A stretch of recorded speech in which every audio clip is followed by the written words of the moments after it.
নির্বাচনে আওয়ামী লীগের অংশগ্রহণ চায় না এনসিপি।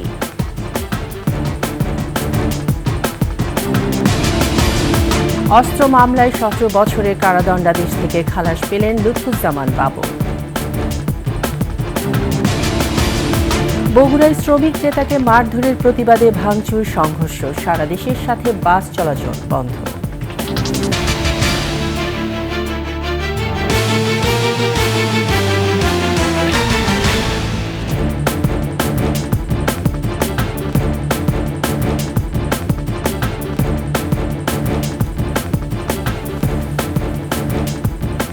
শুনছিলেন সংবাদ শিরোনাম। আমন্ত্রণ 21 দুপুরের সংবাদে, সাথে আছে আমি তাইজিন রহমান। দর্শক, 21 টেলিভিশনের সংবাদ একই সাথে সরাসরি দেখতে পাবেন আমাদের ফেসবুক পেজ www.facebook.com/2124 অনলাইনে। এছাড়া সাবস্ক্রাইব করতে পারেন www.youtube.com/@21etv চ্যানেলে। নির্বাচনে আওয়ামী লীগের অংশগ্রহণ চায় না নতুন রাজনৈতিক দল জাতীয় নাগরিক পার্টি এনসিপি। যুক্তরাষ্ট্রভিত্তিক সংবাদ মাধ্যম দ্য ডিপ্লোম্যাটকে দেয়া সাক্ষাৎকারে এমনটাই জানান দলের শীর্ষ নেতা নাহিদ ইসলাম। সাক্ষাৎকারে নির্বাচন, সংস্কার প্রক্রিয়া, এনসিপি দলের চ্যালেঞ্জ, পরিকল্পনা, সেকেন্ড রিপাবলিক সহ নানা ইস্যুতে মতামত জানান নাহিদ ইসলাম। নতুন রাজনৈতিক দল প্রসঙ্গে বলেন, এটি মধ্যপন্থী রাজনৈতিক দল। গণপরিষদ গঠনের মাধ্যমে সেকেন্ড রিপাবলিক প্রতিষ্ঠা করাই তাদের মূল লক্ষ্য। নতুন সংবিধান প্রবর্তন, ক্ষমতার ভারসাম্য ও স্বাধীন বিচার ব্যবস্থার পক্ষে সোচ্চার তার দল। জানান, বিদ্যমান রাজনৈতিক দলের সঙ্গে প্রতিদ্বন্দ্বিতা, তৃণমূল পর্যায়ে পৌঁছানো সহ নানা চ্যালেঞ্জ এনসিপির সামনে। নির্বাচন তাৎক্ষণিক অগ্রাধিকার নয় উল্লেখ করে সুনির্দিষ্ট সময়সীমা দেননি তিনি। তবে নির্বাচনে আওয়ামী লীগের অংশগ্রহণ চান না এনসিপি। তার আগে জুলাই অভ্যুত্থানে হত্যা নিপীড়নে জড়িতদের বিচার চান তারা।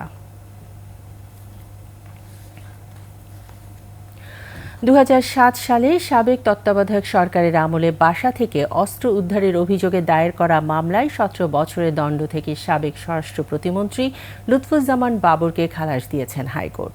বিচারপতি মোস্তফা জামান ইসলাম ও বিচারপতি নাসরিন আক্তারের সমন্বয়ে গঠিত হাইকোর্ট বেঞ্চ আজ এই রায় দেন। আদালতে বাবরের পক্ষে ছিলেন অ্যাডভোকেট মোহাম্মদ শিশির মনির। এর আগে সাবেক তত্ত্বাবধায়ক সরকারের আমলে 2007 সালের 28 মে বাবরের গুলশানের বাসার শোয়ার ঘর থেকে অবৈধ অস্ত্র ও গুলি উদ্ধার করার অভিযোগে একই বছরের 3রা জুন রাজধানীর গুলশান থানায় এই মামলা হয়। বিচার শেষে একই বছরের 30 অক্টোবর ঢাকার মহানগর 9 নম্বর বিশেষ ট্রাইব্যুনাল আদালত বাবরকে 17 বছরের কারাদণ্ড দেন। এদিকে 21 আগস্ট গ্রেনেড হামলার মামলায় যাবজ্জীবন কারাদণ্ডপ্রাপ্ত তারেক রহমান ও মৃত্যুদণ্ডপ্রাপ্ত সাবেক স্বরাষ্ট্র প্রতিমন্ত্রী লুৎফুজ্জামান বাবর সহ সব আসামির খালাসের বিরুদ্ধে আপিল করেছে রাষ্ট্রপক্ষ। খুলনা মহানগরীর শান্তিধাম মোড়ে সরকারি একটি ভবনের দখল উচ্ছেদ নিয়ে সংঘর্ষে জড়ান খুলনার গণ অধিকার পরিষদ ও বৈষম্য বিরোধী ছাত্র আন্দোলনের নেতাকর্মীরা। স্থানীয়রা জানান, সরকারি এই ভবনটিতে পঞ্চবিথি ক্রীড়া চক্র নামের একটি ক্লাব ছিল। গত 27 জানুয়ারি পঞ্চবিথির সাইনবোর্ড ফেলে দিয়ে সেখানে গণ অধিকার পরিষদের ব্যানার টানান নেতাকর্মীরা। মঙ্গলবার রাতে ভবনটির দখল উচ্ছেদের ঘোষণা দিয়ে ফেসবুকে বার্তা দেন বৈষম্য বিরোধী ছাত্র আন্দোলন ও জাতীয় নাগরিক কমিটির খুলনার নেতাকর্মীরা। পরে তারা সেখানে গেলে উভয় পক্ষের মধ্যে সংঘর্ষ হয়। সংঘর্ষে দুই পক্ষের বেশ কয়েকজন আহত হন। বিষয়টি নিয়ে বৈষম্য বিরোধী ছাত্র আন্দোলন ও গণ অধিকার পরিষদের পক্ষ থেকে বিচার চেয়ে সামাজিক যোগাযোগ মাধ্যমে বার্তা দেন। তবে এ নিয়ে কোনো মামলা হয়নি বলে জানায় পুলিশ।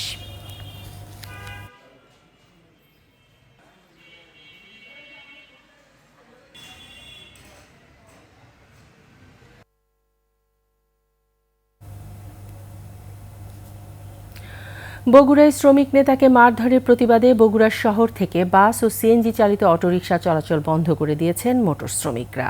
সকাল থেকেই বাস চলাচল বন্ধ করে বিক্ষোভ করেন শ্রমিকরা। এছাড়া স্টেশন রোডের দোকানপাটে ভাঙচুর ও অগ্নিসংযোগ করা হয়। এ নিয়ে মোটর শ্রমিক ও দোকান মালিকদের মধ্যে ধাওয়া পাল্টা ধাওয়া হয়।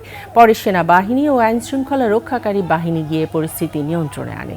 আন্দোলনকারীদের অভিযোগ, মিতালি ফিলিং স্টেশনের পাশে নারকেল ব্যবসায়ীদের দোকান রয়েছে, সেখানে সিএনজি চালিত অটোরিকশার চালকরা যাত্রী নেয়। ব্যবসায়ীরা সেখানে অটোরিকশা রাখতে গেলে বাধা দেয়। পরে মোটর শ্রমিক ইউনিয়নের নেতারা সেখানে গেলে ব্যবসায়ীরা তাদের উপর হামলা করে। এ সময় 2 জন আহত হয়। এ ঘটনায় সারা দেশের সাথে বাস চলাচল বন্ধ রয়েছে।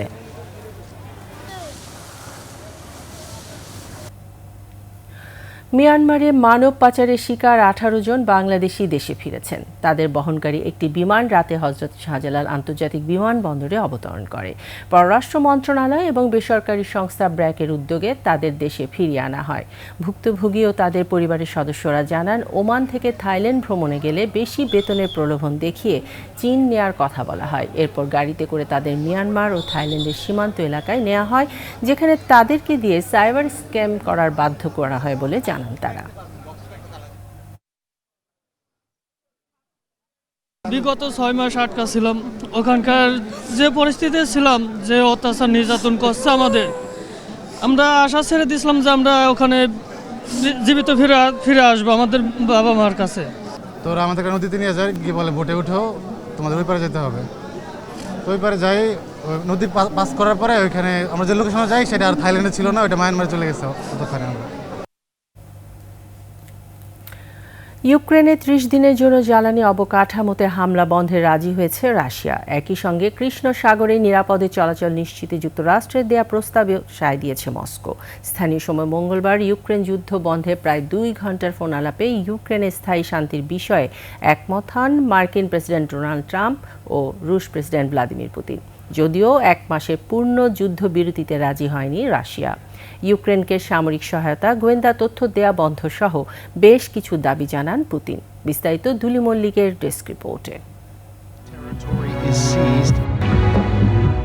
তবে 30 দিনের পূর্ণ যুদ্ধবিরতিতে রাজি নন পুতিন। দীর্ঘস্থায়ী ও টেকসই শান্তি চান তিনি। বেশ কিছু শর্ত বা দাবি জানান।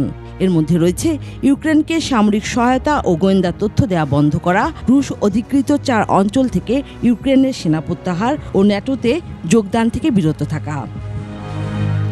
দুলি মল্লিক, ডেস্ক রিপোর্ট, 21 টেলিভিশন। অন্য বছর ঈদের বাজারে কেবল ভারতীয় পোশাক বিক্রি হয় 3,000 কোটি টাকার, কিন্তু এবার ভারতীয় কাপড় বাদ দিয়ে দেশীয় কাপড়ের দিকে ঝুঁকেছে ক্রেতারা। পাশাপাশি পাকিস্তান, চীন, দুবাই সহ অন্য দেশের কাপড়ও কিনছে বেশি। কেউ বলছেন ভারতীয় পণ্য বয়কট, কেউ বলছেন দেশীয় পণ্যের মান ভালো হওয়ার কারণে ভারতীয় পণ্য কিনছেন না তারা। কেবল ভারত নয়, বিদেশি পণ্য বেচা বিক্রি কমে আসলে উপকৃত হবে দেশীয় উদ্যোক্তারা। আরও জানাচ্ছেন তৌহিদুর রহমান। একসময় ঈদ মানেই ছিল ভারতীয় পোশাকের রমরমা ব্যবসা। ভারতের বিভিন্ন চ্যানেলে প্রচারিত সিরিয়াল নাটকের নামে তৈরি পোশাক কেনার জন্য ক্রেতারা হুমড়ি খেয়ে পড়তেন। ঈদে ভারতের পোশাক কিনে না দেয়ায় আত্মহত্যা, এমনকি স্বামী স্ত্রীর মধ্যে ছাড়াছাড়ির ঘটনাও পর্যন্ত ঘটেছে। তবে ঢাকার মার্কেটগুলোতে এবার ভারতীয় পণ্য নেই বললেই চলে। ক্রেতারা বলছেন এখন পাকিস্তান, চীন, দুবাই, তুরস্ক সহ ইউরোপ, আমেরিকার পণ্যই পছন্দ তাদের। চায়না, থাই, ব্যাংকক এই টাইপের কান্ট্রির ড্রেসগুলো এখন টোটালি বেশি চলছে, সো দ্যাটস এই কান্ট্রির প্রোডাক্টগুলো আমার বেশি পছন্দ। দেশীয় তো অবশ্যই নেব, সাথে যেটা ভালো লাগে। আমি কখনোই ইন্ডিয়া কিংবা পাকিস্তান কিংবা বাংলাদেশ কিংবা আমেরিকান এই ড্রেসগুলোকে ওভাবে প্রায়োরিটাইজ করি না। আমার কাছে ডিজাইন ভালো লাগলে সেটাই আমি অ্যাকসেপ্ট করি। ক্রেতা বিক্রেতারা বলছেন ভারতীয় পণ্যের চাহিদা কমে যাওয়ায় দেশি পোশাক সহ বিভিন্ন দেশের পণ্য বিক্রি বেড়ে গেছে। পাকিস্তানের ডিমান্ডটা, পাকিস্তানি যে আমাদের এইসব ড্রেস বা বর্ণগুলো এসব পাকিস্তানি। এখন দেশি প্রোডাক্টের সেল আপনার অনেক আগে থেকে অনেক বাড়ছে। বাচ্চাদের যে ড্রেসগুলো আছে, তারপর লেডিস যে সব আগে থেকে বাড়ছে। ইন্ডিয়ান গারারা, সারারা ওদের ক্যাটাগরি না সব একরকম হয়। থাইল্যান্ডের যে প্রোডাক্টগুলো, চাইনিজ যে প্রোডাক্টগুলো, ওগুলো আমাদের ভালো যাচ্ছে। কসমেটিক পণ্যেও ভারতীয় প্রাধান্য কমে গেছে। ইন্ডিয়ান প্রোডাক্ট এখনও কিছু ছিল, এখন অ্যাভেলেবিলিটি কম দেখে এখন খুবই কম। ফ্যাশন হাউসগুলো ঈদ উল ফিতর উপলক্ষে নতুন নতুন পোশাক বাজারে নিয়ে এসেছে। আবার তৈরি পোশাক শিল্পের বড় উদ্যোক্তারাও গড়ে তুলেছেন দেশীয় পোশাকের ব্র্যান্ড। মানে ডিজাইনাররা যেভাবে সুন্দর করে ডিজাইন করে বাজারে নতুন নতুন পণ্যের সমাহার করছে, এর প্রতি আমাদের এই ক্রেতারা আকৃষ্ট হচ্ছে। আরেকটা কারণ হচ্ছে যে ভারতীয় পণ্য বর্জনের একটা বিষয় এখানে প্রত্যক্ষভাবে জড়িত আছে। ভারতীয় পণ্য কম হওয়ার পিছনে বিক্রি কম হওয়ার পিছনে এটাও একটা কারণ। অর্থনীতিবিদরা বলছেন দেশের অগ্রগতির জন্য মেড ইন বাংলাদেশের পণ্য গুরুত্বপূর্ণ। বিভিন্ন দেশ থেকে পণ্যের সুবিধাজনক বৈশিষ্ট্যগুলো ব্যবহার করে এখানে তুলনামূলক কম্পিটিটিভলি সেই পণ্যটি উৎপাদন করে বাজারজাত করা, সেটিতেই বাংলাদেশের ট্রেড সাকসেস। তবে ভারতীয় পণ্য বিক্রি কমলে দেশের পোশাক শিল্প এগিয়ে যাবে বলেও মনে করেন তিনি। তৌহিদুর রহমান, 21 টেলিভিশন, ঢাকা। নিচ্ছি সংবাদ বিরতির পর যা থাকবে। যশোরের ঝিকরগাছায় অ্যাম্বুলেন্সের ধাক্কায় বাবা মেয়ে সহ নিহত 3।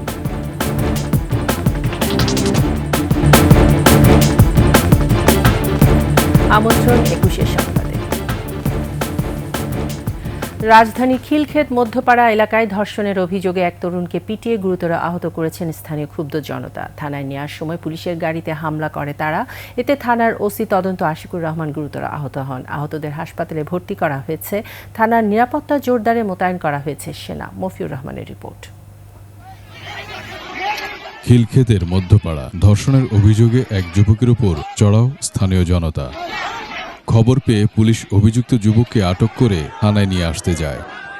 পুলিশের গাড়ি খিলক্ষেত বাজার এলাকায় পৌঁছালে স্থানীয় কয়েকশো লোক পুলিশের উপর অতর্কিতে হামলা চালায়। এ সময় ভাঙচুর করা হয় পুলিশের গাড়ি। পুলিশ সদস্য ও গাড়িতে থাকা অভিযুক্ত যুবক আহত হন ওসি তদন্ত আশিকুর রহমান সহ বেশ কয়েকজন পুলিশ সদস্য। তাদের হাসপাতালে ভর্তি করা হয়েছে জানালেও ক্যামেরার সামনে কথা বলতে রাজি হয়নি পুলিশ। প্রত্যক্ষদর্শী জানান, শত শত মানুষ মিলে অভিযুক্ত ধর্ষণকারী ও পুলিশকে মারধর করেছে। খিলক্ষেত বাজারে এখানে আমি দেখলাম পুলিশের গাড়ি দিয়া দর্শনকারীকে নিয়ে আসার সময় যখন পুলিশের তদন্ত ওসি আশিক স্যার এবং তার সাথে আরও লোক ছিল, দর্শনকারীকে যখন নিয়ে আসা ধরছে, পুলিশের উপর মানে এমন আক্রমণ করছে, পুলিশের গাড়ি ভাঙচুর করে।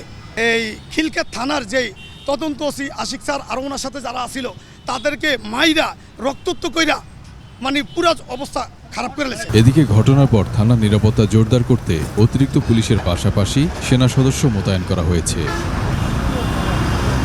মফিউর রহমান, 21 টেলিভিশন, ঢাকা। যশোর বেনাপোল মহাসড়কের ঝিকরগাছায় অ্যাম্বুলেন্সের ধাক্কায় বাবা মেয়ে সহ 3 ভ্যান যাত্রী নিহত হয়েছে। এই ঘটনায় ভ্যান চালক সহ 2 জন আহত হয়। সকালে ঝিকরগাছার নবীবনর মোল্লা ফিলিং স্টেশন এলাকায় যশোর অভিমুখী অ্যাম্বুলেন্সটি ভ্যানটিকে ধাক্কা দিলে এই দুর্ঘটনা ঘটে। নিহতরা হলেন গদখালী ইউনিয়নের বামন আলী গ্রামের হাসান ইকবাল, তার মেয়ে রত্না খাতুন ও একই গ্রামের জেহের আলীর স্ত্রী নাজমা বেগম। আহতদের অবস্থা আশঙ্কাজনক। তাদের যশোর হাসপাতালে ভর্তি করা হয়। প্রশাসনের চোখ ফাঁকি দিয়ে রাতের আধারে ফসলি জমির মাটি কেটে নেওয়া হয় ইটভাটায়। মাটি ভারী ট্রাকে ক্ষতিগ্রস্ত হচ্ছে সড়ক, ধুলায় আচ্ছন্ন পরিবেশ।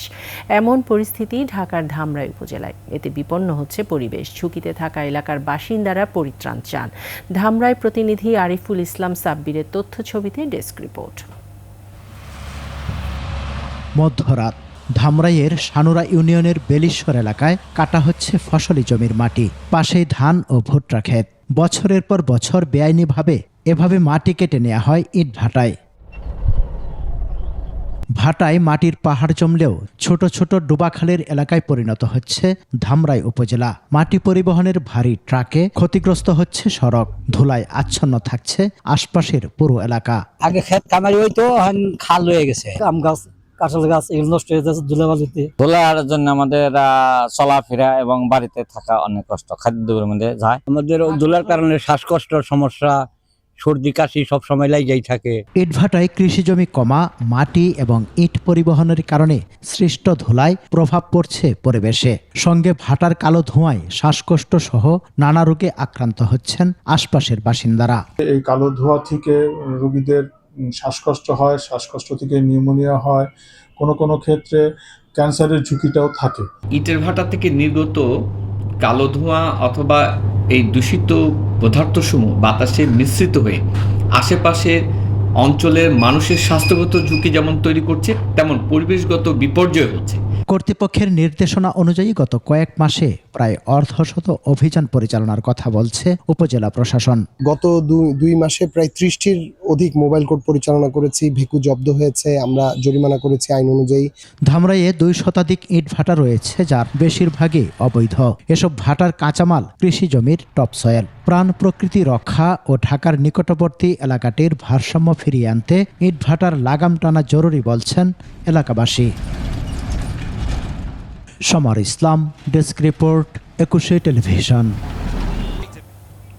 শেষ করছি দুপুরের 21 সংবাদ। যাবার আগে সংবাদ শিরোনামগুলো জানিয়ে দিচ্ছি আরও একবার। নির্বাচনে আওয়ামী লীগের অংশগ্রহণ চায় না এনসিপি।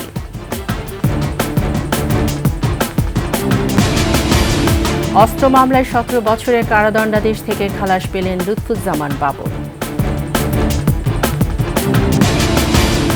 বগুড়ায় শ্রমিক নেতাকে মারধরের প্রতিবাদে ভাঙচুর, সংঘর্ষ, সারা দেশের সাথে বাস চলাচল বন্ধ।